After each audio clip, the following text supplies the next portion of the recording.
아이 학교 학부모 단톡방에 올라온 한 장의 사진 분류는 숨길 수 없었다.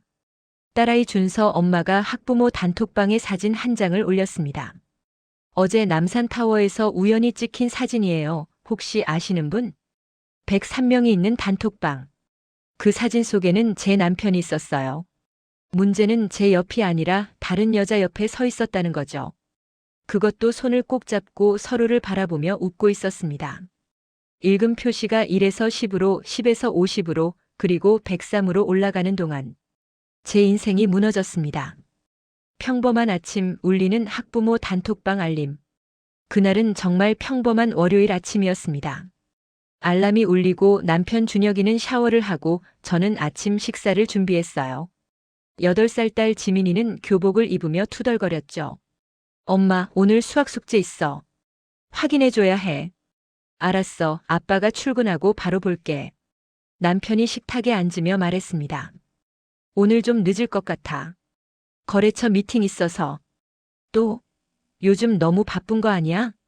이번 달에 실적 채워야 해서. 미안해. 괜찮아. 조심해서 다녀와. 남편이 출근하고 지민이를 학교에 데려다 주고 저는 집으로 돌아왔어요. 설거지를 하려는데 휴대폰이 울렸습니다. 카카오톡 알림이었어요. 서울초등학교 2학년 3반 학부모님들 단톡방. 지민이 반 학부모 단톡방이었습니다. 103명이 들어있는 큰 방이었어요. 반 학부모 31명의 담임 선생님, 그리고 학교 관계자들까지 포함된 방이었죠. 보통은 숙제 공지나 준비물 안내 정도만 올라오는 조용한 방이었습니다. 알림을 확인했어요. 내일 체육 시간 있으니 운동화 꼭 챙겨주세요. 수학 숙제 28쪽부터 32쪽까지예요. 이번 주 금요일 학부모 상담 신청하세요. 평범한 공지들이었습니다.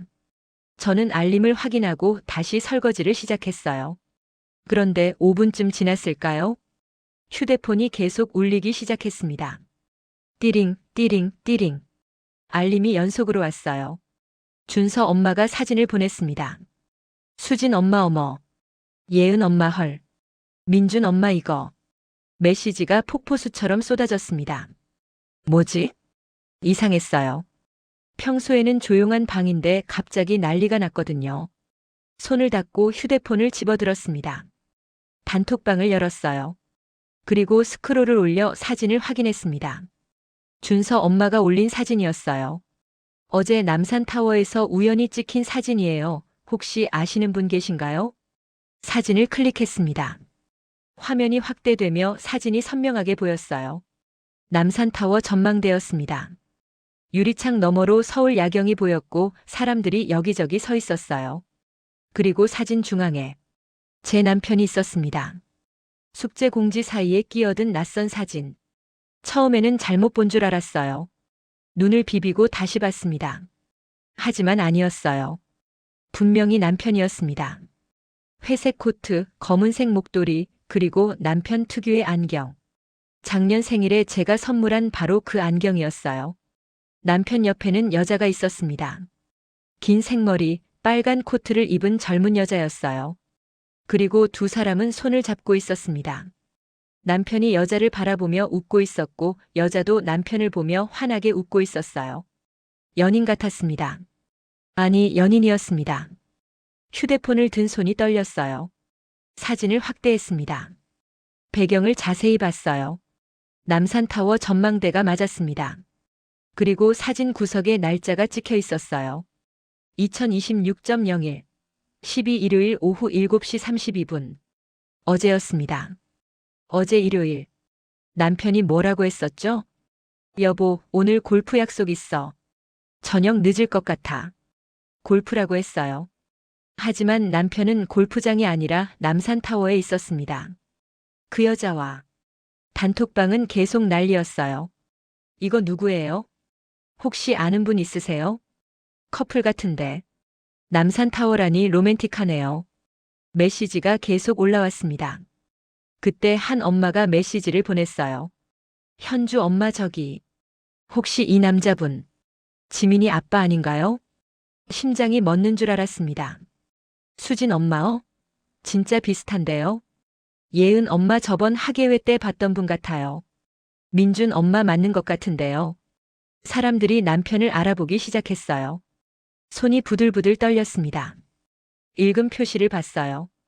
103명 전원이 사진을 봤습니다. 담임 선생님도 봤고 다른 학부모들도 모두 봤어요. 제 남편이 다른 여자와 손잡고 있는 사진을. 아이 아빠 얼굴이 먼저 보였다. 단톡방이 순식간에 조용해졌습니다. 메시지가 멈췄어요. 사람들이 눈치챈 겁니다. 저도 이 방에 있다는 걸. 어색한 침묵이 흘렀습니다. 저는 어떻게 해야 할지 몰랐어요. 뭐라고 말해야 할까요? 네, 제 남편 맞아요. 하지만 옆에 있는 여자는 제가 아니에요. 말이 안 됐습니다. 현실이라고 믿기지 않았어요. 그때 준서 엄마가 메시지를 보냈습니다. 준서 엄마 죄송해요. 제가 잘못 올렸나 봐요. 사진 삭제할게요. 몇 초 후 사진이 사라졌습니다. 이 메시지를 삭제했습니다라는 문구만 남았어요. 하지만 이미 늦었습니다. 103명이 다 봤으니까요. 그리고 분명히 캡처한 사람도 있을 거예요. 단톡방은 여전히 조용했습니다. 아무도 메시지를 보내지 않았어요. 저는 그냥 방을 나왔습니다. 더 이상 볼 수가 없었거든요. 소파에 주저앉았어요. 머리가 복잡했습니다. 어제 일요일. 남편은 아침 일찍 나갔었어요. 골프 약속 있어. 동창들이랑. 그래, 조심해서 다녀와. 응, 저녁 늦을 것 같아. 알았어. 저녁은 지민이랑 먹을게. 남편은 저녁 11시에 들어왔었습니다. 골프복을 입고 골프채 가방을 들고요. 골프 어땠어? 좋았어. 오랜만에 운동해서 시원하더라. 그래? 씻고 자. 응. 거짓말이었던 겁니다. 골프가 아니라 남산타워에 갔던 거예요. 그 여자와. 휴대폰이 울렸습니다. 전화였어요. 현주 엄마였습니다. 받아야 할까 말아야 할까? 고민하다가 받았습니다. 여보세요. 언니. 괜찮아? 목소리가 걱정스러웠어요. 응. 아까 사진. 그게. 봤어. 언니 남편분. 맞아? 응. 옆에 여자는?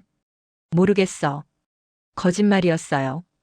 알고 싶지 않았지만 알아야 했으니까요. 언니 혹시 도움 필요하면 언제든 연락해. 내가 뭐든 도와줄게. 고마워. 전화를 끊었습니다. 곧 다른 전화가 왔어요. 수진 엄마였습니다. 받지 않았어요. 그 다음에는 예은 엄마, 민준 엄마, 서연 엄마. 계속 전화가 왔습니다. 모두 받지 않았어요. 대신 남편에게 전화를 걸었습니다. 신호가 갔지만 받지 않았어요. 문자를 보냈습니다. 어제 어디 있었어? 5분 후 답장이 왔습니다. 골프 쳤다고 했잖아. 왜? 정말? 응. 무슨 일 있어? 집에 와서 얘기하자. 지금 회의 중이야. 나중에 통화하자. 남편은 아직 몰랐습니다. 사진이 학부모 단톡방에 올라온 걸. 103명이 다 본 걸. 불륜녀와의 밀착 사진 단톡방 정적. 시간이 지날수록 불안감이 커졌습니다. 사진은 삭제됐지만 사람들의 기억 속에는 남아 있었어요. 그리고 분명히 캡처한 사람도 있을 거예요. 학부모 단톡방을 다시 열어봤습니다. 여전히 조용했어요. 아무도 메시지를 보내지 않았습니다. 이상했어요. 평소에는 하루에 수십 개씩 메시지가 올라오는 활발한 방이었는데요. 오늘은 완전히 죽은 것처럼 조용했습니다. 사람들이 조심하고 있는 거였어요. 저를. 오후 2시쯤 담임 선생님에게서 전화가 왔습니다. 지민이 어머니 안녕하세요. 네, 선생님. 안녕하세요. 혹시 오늘 시간 되시면 잠깐 학교로 오실 수 있으세요? 무슨 일이신가요? 아, 별일은 아니고요. 지민이 생활지도 관련해서 상담하고 싶어서요. 알겠습니다. 몇 시에 갈까요? 3시쯤 오시면 될 것 같아요. 네, 알겠습니다. 전화를 끊고 생각했어요. 생활지도 상담? 지민이는 문제없는 아이였는데요. 아마 사진 때문일 거였습니다. 선생님도 봤으니까요. 학교에 갔습니다. 2학년 3반 교실 앞에서 선생님을 만났어요. 어머니, 안으로 들어오세요. 네. 교실에는 아무도 없었습니다. 수업 시간이었거든요. 선생님이 조심스럽게 말을 꺼냈습니다. 오늘 학부모 단톡방에 사진이 올라왔더라고요. 네. 혹시 그게 남편분이셨나요? 고개를 끄덕였습니다. 네. 아, 선생님이 난처한 표정을 지었어요. 제가 뭐라고 말씀드리기 어렵지만 학부모들 사이에서 소문이 빠를 것 같아서요. 알고 있어요. 지민이한테는 영향 없게 하려고 노력하겠습니다만. 감사합니다. 그리고 혹시 필요하시면 학교 상담 선생님께 상담받으실 수도 있어요. 괜찮습니다. 학교를 나왔습니다. 집으로 돌아오는데 눈물이 났어요. 선생님까지 알게 됐습니다. 곧 학교 전체가 알게 되겠죠. 지민이 아빠가 바람을 피웠대. 학부모 단톡방에 사진이 올라왔대. 다른 여자랑 손잡고 있었대. 소문은 빠르게 퍼질 거예요. 삭제되었지만 이미 늦은 순간. 저녁 7시 남편이 퇴근했습니다. 평소처럼 현관문을 열고 들어왔어요. 다녀왔어. 지민이가 달려가 안겼습니다. 아빠, 우리 공주 오늘 학교 재미있었어? 응. 오늘 미술 시간에. 남편은 아무것도 모르는 것 같았어요. 평소와 똑같았습니다. 저녁을 차리며 관찰했어요. 남편의 표정, 말투, 행동. 모두 평범했습니다. 연기일까요? 아니면 정말 모르는 걸까요? 저녁 식사를 하는 동안에도 남편은 밝았어요. 오늘 회의가 잘 풀렸어. 다음 달 실적은 걱정 없을 것 같아. 그래? 응. 거래처에서 만족해 하더라고. 다행이네. 이번 주말에 우리 어디 갈까? 지민이 놀이공원 가고 싶다던데. 생각해 볼게. 식사를 마치고 지민이를 재웠습니다. 침실 문을 닫고 거실로 나왔어요. 남편이 소파에서 TV를 보고 있었습니다. 여보. 응? 할 얘기가 있어. 뭔데? 저는 휴대폰을 꺼냈습니다. 그리고 캡처해둔 사진을 보여줬어요. 남산타워에서 찍힌 그 사진. 남편의 얼굴이 하얗게 질렸습니다. 이게 어제 어디 있었어? 골프 쳤다고 했잖아. 거짓말하지 마. 남산타워에 있었잖아. 남편이 아무 말도 하지 못했습니다. 이 사진 지민이 반 학부모 단톡방에 올라왔어. 103명이 다 봤어. 뭐? 담임 선생님도 봤고 다른 학부모들도 다 봤어. 모두가 내가 다른 여자랑 손잡고 있는 걸 봤다고. 남편이 휴대폰을 떨어뜨렸습니다. 세상에. 누구야? 저 여자. 회사 후배야. 이름. 박수진. 나이. 26. 저보다 10살이나 어린 여자였습니다. 언제부터? 석 달 전부터. 왜? 미안해. 미안하다고? 그게 끝이야? 남편이 고개를 숙였습니다. 정말 미안해. 정신이 나갔었어. 석 달 동안? 응. 지민이 반 학부모들이 다 알아. 선생님도 알고. 곧 학교 전체가 알 거야. 어떻게? 내가 어떡하냐고 물어봐야지. 내가 어떻게 알아? 남편이 무릎을 꿇었어요. 미안해. 정말 미안해. 다시는 안 그럴게. 이미 늦었어. 모두가 알아버렸어. 쏟아지는 읽음 숫자와 캡처. 다음 날 아침 지민이를 학교에 데려다 줬습니다. 교문 앞에서 다른 학부모들을 만났어요. 현주 엄마, 수진 엄마, 예은 엄마. 모두 어색하게 인사했습니다. 안녕하세요. 안녕하세요. 시선이 느껴졌어요. 동정과 호기심이 섞인 시선들. 지민이를 교실까지 데려다 주고 나오는데 복도에서 수군거리는 소리가 들렸습니다. 저 사람이 지민이 엄마래. 어제 그 사진 봤어? 봤지. 남편이 다른 여자랑. 불쌍하다. 소문은 이미 퍼진 것 같았어요. 집으로 돌아와 학부모 단톡방을 확인했습니다. 여전히 조용했어요. 하지만 개인 메시지는 계속 왔습니다. 언니 괜찮아요? 힘내세요. 도움 필요하면 말해요. 동정 어린 메시지들. 고마웠지만 동시에 참담했어요. 오후쯤 준서 엄마에게서 전화가 왔습니다. 언니 정말 죄송해요. 제가 사진을 올려서. 괜찮아요. 어차피 알게 될 일이었어요. 그래도 제가 확인도 안 하고 올려서. 어떻게 그 사진을 찍게 됐어요? 제가 어제 남산타워에 갔었거든요. 준서랑 같이요. 그때 우연히 찍힌 거예요. 그랬군요. 정말 죄송해요. 제가 생각 없이. 됐어요. 언니 잘못 아니에요. 전화를 끊고 생각했어요.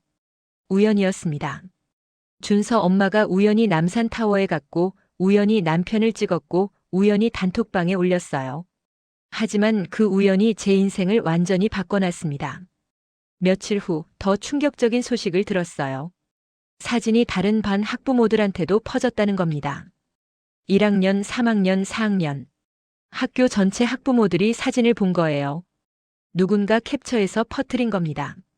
남편은 출근도 못하고 집에만 있었어요. 회사에서 연락 왔어. 당분간 재택 근무하래. 왜? 소문이 회사까지 퍼졌대. 누가 사진을 회사 단톡방에도 올렸나 봐. 세상에. 다 끝났어. 회사도 우리도. 교사까지 상황을 인지하다. 일주일 후 담임 선생님에게서 다시 전화가 왔습니다. 지민이 어머니, 혹시 오늘 학교로 오실 수 있으세요? 무슨 일이신가요? 지민이가 요즘 학교 생활에 어려움을 겪고 있는 것 같아서요. 알겠습니다. 학교에 갔습니다. 선생님이 심각한 표정으로 말했어요. 지민이가 요즘 친구들한테 놀림을 받고 있어요. 놀림이요? 네. 다른 반 아이들이 지민이한테 아빠 얘기를 하더라고요. 가슴이 철렁 내려앉았습니다. 뭐라고 했나요? 말씀드리기 어렵지만 내 아빠 바람둥이래 이런 식으로요. 눈물이 왈칵 쏟아졌어요. 지민이는 뭐라고 했나요? 처음에는 아무 말도 안 했어요. 그런데 어제는 울더라고요. 세상에. 제가 아이들을 지도했지만 소문이 워낙 퍼져서. 선생님, 어떻게 하면 좋을까요? 일단은 지민이한테 많이 얘기해 주세요. 부모님이 사랑한다고요. 네. 그리고 필요하시면 전학도 고려해 보시는 게. 전학. 그 말이 더 비참하게 느껴졌어요. 집으로 돌아와 남편에게 말했습니다. 지민이가 학교에서 놀림받고 있대. 뭐? 다른 아이들이 내 얘기를 하면서 놀린대. 지민이가 울었대. 남편이 얼굴을 감쌌어요. 내가 뭔 짓을 한 거야? 이제 어떻게 할 거야? 모르겠어. 나는 알아. 이혼할 거야. 지연아. 지민이한테 미안해서라도 이혼해야 해. 이렇게는 못 살아. 아이에게 번진 어른들의 실수. 그날 저녁 지민이가 학교에서 돌아왔습니다. 평소보다 조용했어요. 지민아, 학교 어땠어? 응. 재미있었어? 응. 대답이 짧았습니다. 저녁을 먹는 동안에도 지민이는 말이 없었어요. 지민아, 괜찮아? 엄마. 응? 우리 다른 학교로 갈 수 없어? 가슴이 찢어지는 것 같았습니다. 왜? 무슨 일 있어? 친구들이 나한테 이상한 말 해. 무슨 말? 아빠가 다른 여자 좋아한대. 눈물이 핑 돌았어요. 지민아. 엄마, 그거 진짜야? 어떻게 대답해야 할까요? 8살 아이한테 어떻게 설명해야 할까요? 엄마가 나중에 설명해 줄게. 친구들이 계속 그런 말 해. 나 학교 가기 싫어. 지민이가 울기 시작했습니다. 저도 같이 울었어요. 남편도 울고 있었습니다. 우리 가족은 완전히 무너졌습니다. 어른들의 실수가 아이에게까지 번진 겁니다. 다음 날 학교에 전학 상담 신청을 했어요. 더 이상 지민이를 그 학교에 보낼 수 없었습니다. 담임 선생님이 안타까워하며 말했어요. 좋은 결정 같아요. 지민이를 위해서요. 감사합니다, 선생님. 새로운 학교에서는 행복하게 지내길 바랄게요. 학부모 단톡방도 나왔습니다. 더 이상 그 방에 있을 이유가 없었으니까요. 나가기 전에 마지막 메시지를 남겼어요. 그동안 감사했습니다. 지민이가 전학 가게 됐어요. 모두 건강하세요. 읽음 표시가 올라갔습니다. 103명. 모두가 제 마지막 인사를 받습니다. 한 가정이 사회 속에서 무너진 날. 한 달 후 이혼 조정이 성립됐습니다. 위자료는 1억 5천만 원. 양육권은 제가 가졌어요. 남편은 조용히 집을 나갔습니다. 지민이한테 미안하다고 전해줘. 그래. 정말 미안해. 이제 그만 미안하다고 해. 지겹거든. 남편이 마지막으로 지민이 방을 보고 떠났습니다. 지민이는 새 학교에 적응하고 있었어요. 처음에는 힘들어했지만 천천히 친구들도 사귀고 웃음도 찾았습니다. 엄마, 오늘 새 친구 사귀었어. 진짜? 잘했네. 응. 이름은 서연이래. 지민이의 웃음을 보며 생각했어요. 우리는 다시 시작할 수 있을 거라고. 어렵겠지만 해낼 수 있을 거라고. 6개월이 지났습니다. 어느 날 예전 학교 학부모에게서 연락이 왔어요. 현주 엄마였습니다. 언니, 요즘 어떻게 지내? 잘 지내. 지민이도 새 학교에 잘 적응했어. 다행이다. 그때 정말 미안했어. 괜찮아. 오히려 고마워. 진실을 알게 돼서. 그래도 진짜 괜찮아. 이제 다 지나간 일이야. 정말 그랬어요. 이제는 괜찮았습니다. 학부모 단톡방에 올라온 한 장의 사진. 그 사진이 제 인생을 완전히 바꿔놨지만 동시에 진실을 알게 해줬어요. 만약 그 사진이 없었다면 저는 평생 모르고 살았을지도 몰라요. 거짓 속에서. 지금은 힘들지만 진실을 아는 게 낫습니다. 지민이와 저, 우리 둘이서 새로운 삶을 살아갈 거예요. 더 강하게, 더 행복하게. 학부모 단톡방의 그 사진은 끝이 아니라 시작이었습니다. 새로운 인생의 시작이요.